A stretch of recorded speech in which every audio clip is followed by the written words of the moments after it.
It's about time, if not past time, that we had a woman president in the White House. But it was not the time.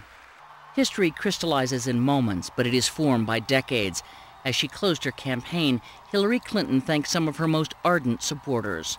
And to all those women in their 80s and their 90s,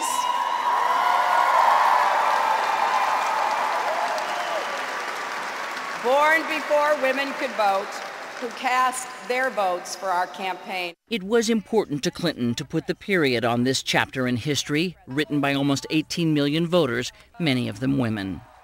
You can be so proud that from now on, it will be unremarkable for a woman to win primary state victories.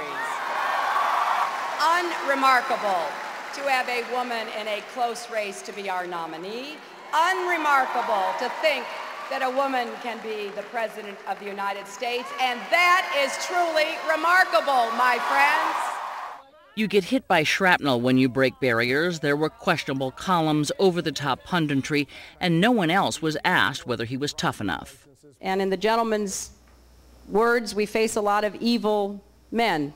You know, people like Osama bin Laden comes to mind.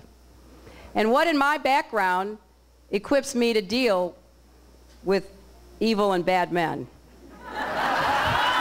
Her female supporters saw themselves in her struggles, both personal and political.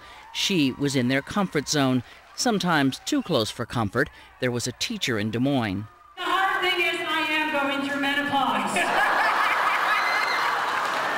It was always a delicate dance for Clinton to not be seen as the female candidate while counting on and courting the female vote with the promise of history and the pull of familiar experiences. Now, I don't think I'm the only woman here who feels that sometimes you have to work even harder, right? Along the trail, she never said sexism was at play, but the suggestion was there. After a rough debate, Clinton traveled to Wellesley, her alma mater. In so many ways, this all-women's college prepared me to compete in the all-boys club of presidential politics. By the time she conceded, Clinton was out there with it.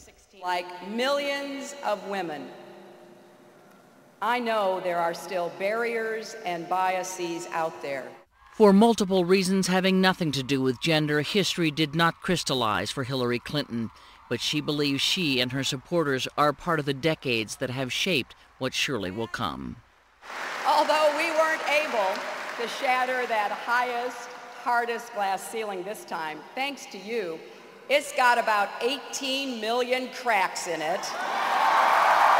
Usually, victors make the history, but there are exceptions. Candy Crowley, CNN, Washington.